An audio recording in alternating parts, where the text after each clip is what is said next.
According to the theory of evolution, the origin and development of the universe and all its systems can be explained solely on the basis of time, chance, and continuing processes. All living things have arisen from a single-celled organism. A second and opposing worldview is the concept of creation. According to the theory of creation, everything in the universe has come into being through the design, purpose, and deliberate acts of a supernatural creator. That means this creator created the universe, the earth, and all life on earth, including all types of plants and animals, as well as humans. On today's edition of Origins, we'll discuss the largest organ in the body, our skin.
Hello, my friends, and welcome to Origins. My name is Don Chapman, and it's my privilege to be your host.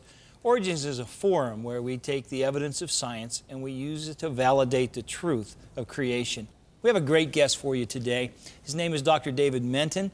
Dr. Menton, for 34 years, taught in the medical school at Washington University in St. Louis, Missouri. Dr. Menton, it's a high privilege to have you with us today. Oh, my pleasure, Don. We're thrilled that you're here. Now, we're always hearing this line that we have up here as the intro, that beauty is skin deep. I guess I want to ask you, how deep is that? Well, it depends on where you're looking. On the foot pads and on the palms, it's quite thick. On our foot pads, it's 3-4 millimeters thick, which if you think of a dime as being a millimeter, 3-4 dimes stacked, wow. Pretty thick with the dermis and everything. Thinnest skin on our bodies, on our eyelids, right here, just over the eye. It's like a sheet of tissue paper in thickness. One way to study skin is just to jump right in and look at skin. Here's a young lady. In fact, you may be interested to know, Don, that this is actually one of my former medical students listening to me give a lecture. Is that right? Yeah, right. When we look at skin like that, we really can't see too much about it. We can't see how it works. It just kind of looks homogeneous, so we might want to magnify it a little bit. So let's really crank up the power here. Oh, now I think that's a beautiful lady right now. What do you think, Don? I like the first picture better. You have to be an anatomist to appreciate this. But you know, anatomy means to cut to pieces. Oh, is that what it means? That's what the word means. And so I think we need to look inside the skin. And to do that, we'll make a little incision. And if you don't mind, I'll just get up and... If you're making incisions, I guess that gets to be gross anatomy. Okay. But you go up to the screen and show us what you got for us, my friend. When we magnify the skin at this level, then we can see that it has little folds and crevices in it that allow it to kind of stretch. There are places right here where you can see there's a little tiny hair that's growing out there. We'll have a separate lecture someday on hair.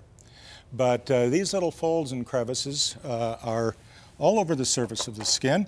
And what we need to do is to make an incision right there. If you can't stand the sight of blood, Don, you might want to look the other way, because here goes the cut. Right in. This is a cross section. And in this cross section, up here at the top is the dead layer of the skin, the stratum corneum, the surface of our body. Below that, this dark layer that you see right here, that is the living epidermis. And from that level all the way down, that's called the dermis. That would be like the leather. If you look at the leather of a wallet, that's the dermis of a cow. Okay. Now, we can magnify. Let's begin magnifying the dermis itself.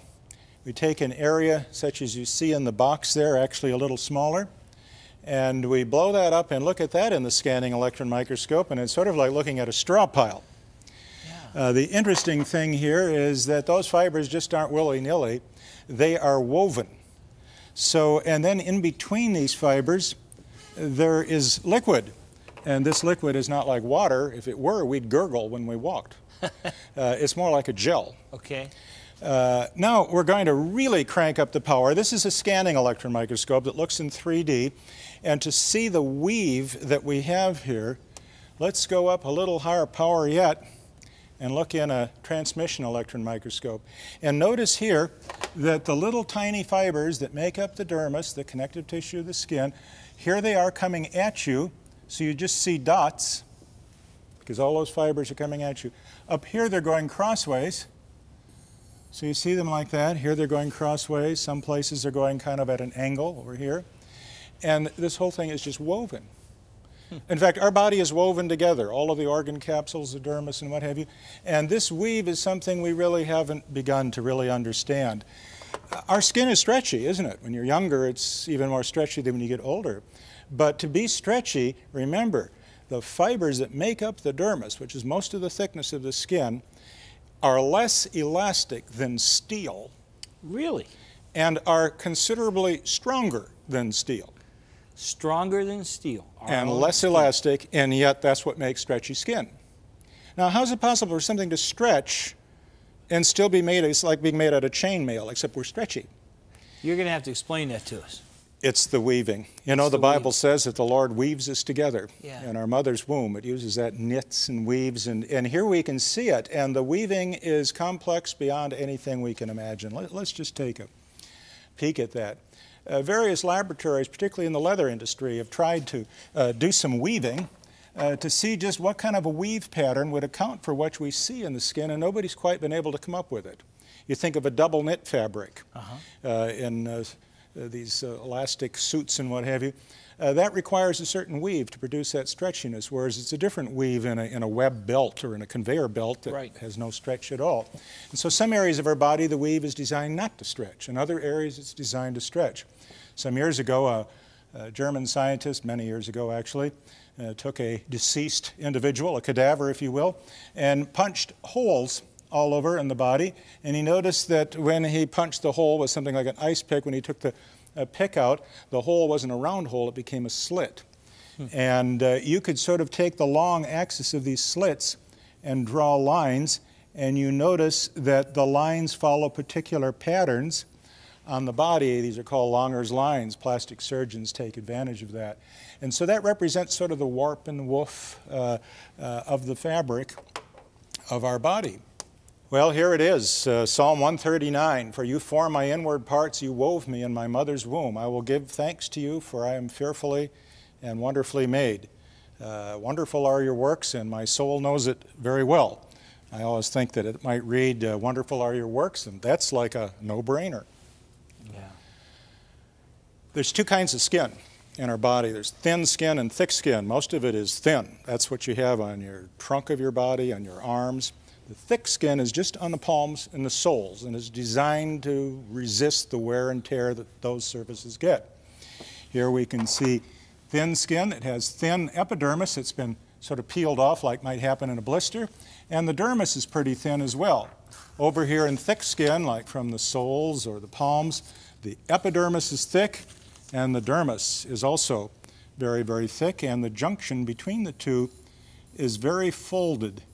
That kind of makes it resistant to being peeled off or sheared off. This is the way it looks in the flesh. If we make a section through the fingertip, you can see the fingerprints here. See the little ridges? That's where the ink goes for a fingerprint. And the dermo-epidermal junction's kind of folded. If you look at this from above, in the scanning, or in the light microscope actually, you can see these ridges, and they are the fingerprints. Yes. And can you see the little tiny dots every so far along here? That's where the sweat glands come through to the surface.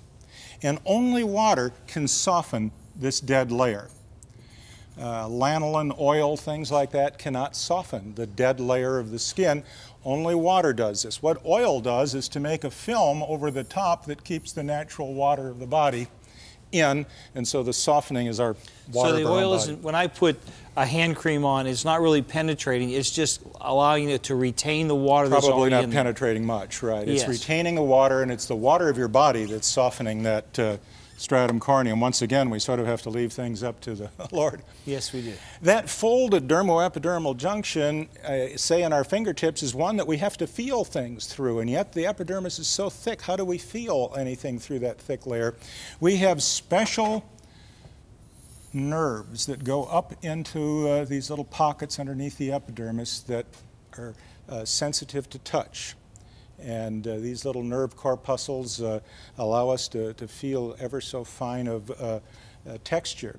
So that even though our fingers are part of the hand where the skin is the thickest, we still have sensitivity there. That's the most sensitive part of our skin. You know, if you take two pins and put the pins against your abdomen or back, it's hard to tell whether they're two pins or one pin until they get about an inch or so apart. But on your fingertips, think of somebody who can feel Braille. Yes. Those pins could be very close together, and that's thanks to these very special nerve endings. Amazing. That are located there. Another thing we see in skin is that there are many capillary loops. These are these tiny little blood vessels that come up and down like this just below the surface. They are involved in controlling blood pressure because there's little automatic valves down here that turn on and off and run the blood to the surface or deep. That makes us look red or pink or white if we're Caucasian at least. And so they play a role in controlling blood pressure, but most importantly, they play a role in thermoregulation. This is how we lose heat from our body. Heat can be lost from the surface of the skin by causing this blood to flow up near the surface. Well, there's many things we could say about this, but let's just look at the whole pattern of how those cells in our epidermis develop. They start in the bottom, in this lowest layer, and this is where they divide to make two cells. And other cells are dividing. And they move up in the epidermis, and as they move up, they fill up with a special protein called keratin, which is very tough. That's the sulfur smell you get when you burn skin or hair or fingernails. It's a cross-linked with sulfur, and it makes a very strong protein. And at some point up here, all of a sudden, the cell dies. This is programmed cell death. This isn't just by chance. It just gets turned off. And all the rest of the epidermis then consists of dead cells stacked one on top of another. And it's that layer of dead cells that is the barrier that keeps our body from losing water and put us into shock and die. In fact, if all you did to somebody was to simply remove the dead layer, you could just take it all off, they'd probably die within an hour. So all of the skin that you can see on a person is dead. Everything on the surface is Everything dead. that you see is dead skin. Many layers thick, all dead. Huh. And it needs to be dead to serve its function, which is to be a barrier to water so that it doesn't leak out of our body. By the way, to go from the bottom up to the top, where the cell finally just falls off one at a time, all over our body, one at a time, just keep falling off, is 28 days.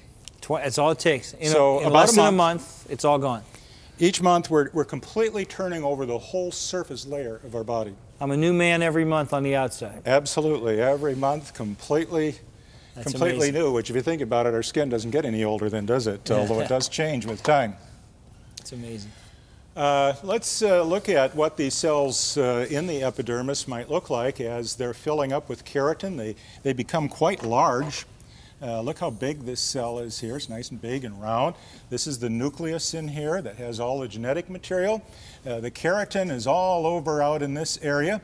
And the thing that's interesting is if you look really carefully, right between these two lines, let's say here, you can see what looks like a zipper in here. Yeah. And this is where one cell of the epidermis is locked into another. It's rather like buttons here on the coat. There are about 200 of these buttons per cell that button it to every other cell so that they don't come apart. They're buttoned together. In addition to that, there's a special glue in there, an adhesive that holds it together. And yet, these buttons and that adhesive has to release at just the right time so that the cells can fall off the surface every 28 days to get to the top, each cell layer is going to fall off. If it didn't, we'd get thicker and thicker. And if they fell off 1% too quickly, it would take no time at all. You wouldn't have a dead layer, and you'd be dead. 1%, it has that kind of, it's Right. that precise. If it were 1% falling off faster than they were being produced, then within a matter of months, you would have no stratum corneum, and that would be fatal. Isn't that amazing? So, and yet, if it was made to adhere longer, we would just get so thick look like that an alligator. we couldn't move. Yeah, thicker and thicker. That's See, amazing. this is what the dead layer looks like. We have come up to the surface here, and this cell right here is a dead cell, whereas the cell below it down here is a living cell. Okay. And so we go from living to dead, just bang. Something just shuts off the life of this cell. Here's the nucleus just breaking down. You can see there's just a kind of a flat little structure. And then up here we see no more nuclei anymore. And these dead cells are all attached to one another by little interlocking mechanisms that hold them together. And this forms a barrier to water loss. And without this barrier, as I say, we die probably within an hour just from shock, from loss of water. Serious burn patients, this is a problem, losing the surface. We got to take a break right now, but don't you go away, and don't you go away, because we're going to come back and there's still a lot more for us to learn. And I want you to share in this great knowledge about our creation, the human body, and about our great Creator. So we'll be back in a minute. Creation versus evolution. You weigh the evidence. Man's framework, an engineering marvel. The 206 bones in the human skeletal system are an engineering marvel. It is a rigid support for the body's organs and tissues, serving as a shield for the brain, lungs, heart, and spinal cord. Engineers are developing lightweight structural materials, but have yet to devise a substance that grows constantly, lubricates itself, requires no shutdown time, and repairs itself routinely. Is man's framework a product of random chance processes or the creation of a grand designer?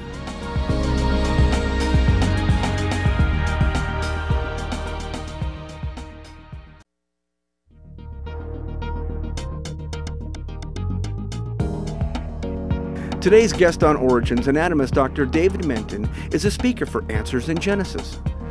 Audiences enjoy his well-illustrated presentations on a variety of fascinating topics. Many of these lectures are available on DVD. If you're interested in the subject of creation, you'll definitely want these for your own. Orders are being taken at 800-778-3390. You can also write to Answers in Genesis, P.O. Box 510, Hebron, Kentucky, 41048. Or visit the website at www.answersingenesis.org.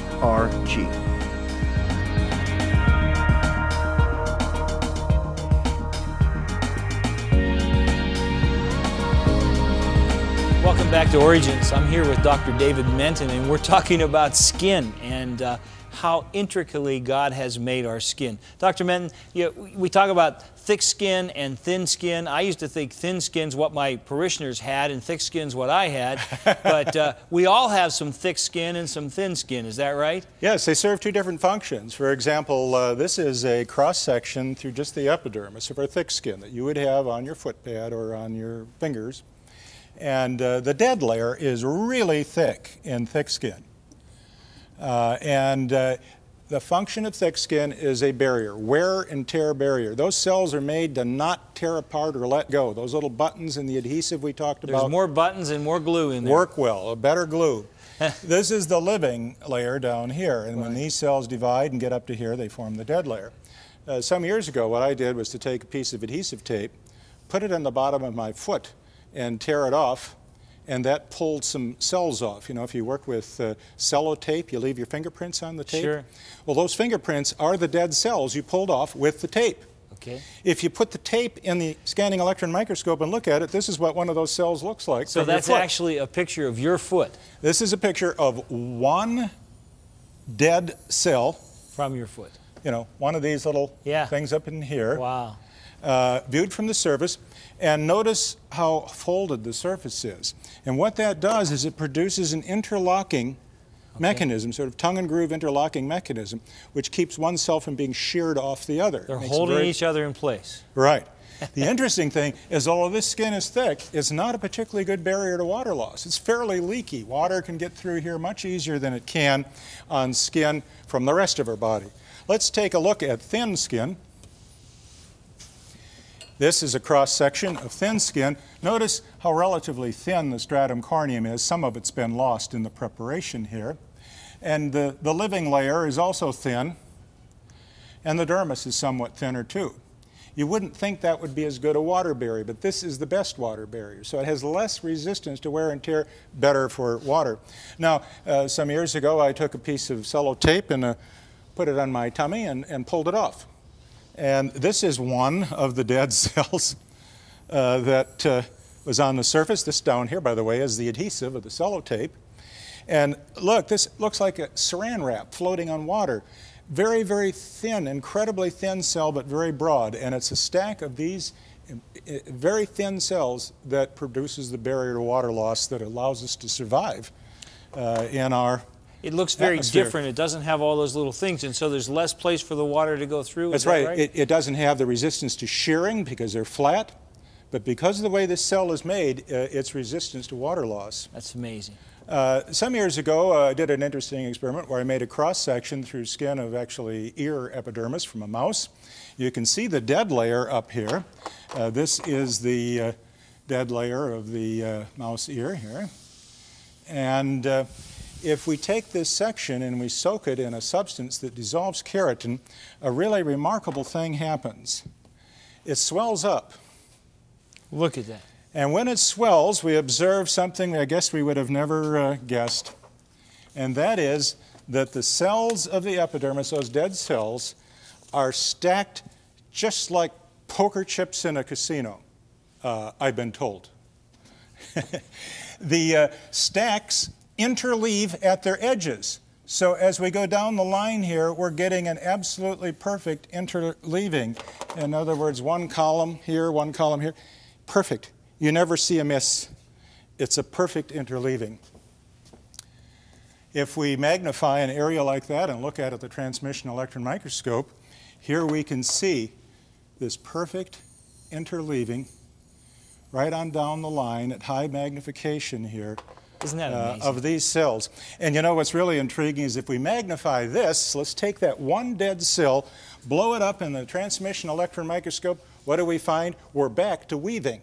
Yes. Inside these dead corneocytes, we find filaments running this way. We find them running this way that are coming at you, others going at an angle. The keratin is woven. We even have weaving inside of each of the dead cells. And you want to see something really fascinating? See this little structure right here? That's one of those buttons I was telling you about. We call them desmosomes. About 200 buttons per epidermal cell holding them one to another. Here's one still hanging on in the dead layer. And this button, together with the adhesive that's formed between the cells, must be released so that cell can fall off at a rate that precisely matches the production of cells at the bottom of the epidermis. And when I see that, I know there's a crater. By the way, I should conclude by telling you that when you study just exactly how these columns of cells are arranged, in their rows like this, if you look down from the top, they look like hexagons. It turns out that each one of these cells is a particular shape. It's a polygon, known as a tetrachedecahedron, a 14-sided figure, and each cell achieves that shape to be able to form these columns. It's amazing. Come down here and join me, my friend. I'm just fascinated by the skin. The outer layer is dead, but it's an organ. The skin is an organ, but it holds my body together. It holds the water in. Even when it's dead, it's a functioning organ. Is that right? Yes, it wouldn't be functional if it were alive. Isn't that amazing? In fact, this is one of the problems in psoriasis. The layer does not die and form a proper dead cell. It still retains some incompletely dead cells, and the skin leaks water. And here's a case where our ability to survive in the environment that we live in, even to survive for 1 hour, requires this exotic structure we've just discussed, requires this careful control of cell turnover, requires this special glue, these special buttons, this special keratin, with this marvelous resistance to being penetrated by water except in small quantities. And to me, that is just the handiwork of a designer and creator. You know, you used that word special several times. You're a special gift to the church Oh, for us to be able to see these things that we wouldn't know. You know, it's God's view that He created you, and that should be your worldview too. So until next time, I hope you'll appreciate the greatness of our Creator. God bless you.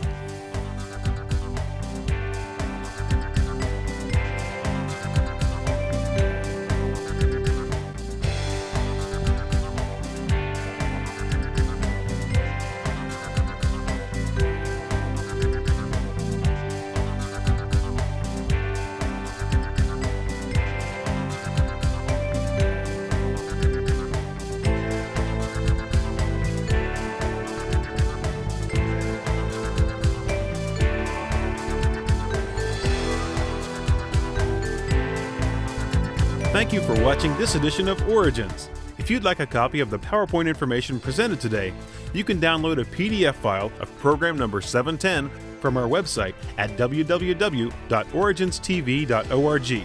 Or for a DVD of this series, send a $12 donation to cover shipping and handling and write to Origins, program number 710, Cornerstone Television, Wall, Pennsylvania 15148.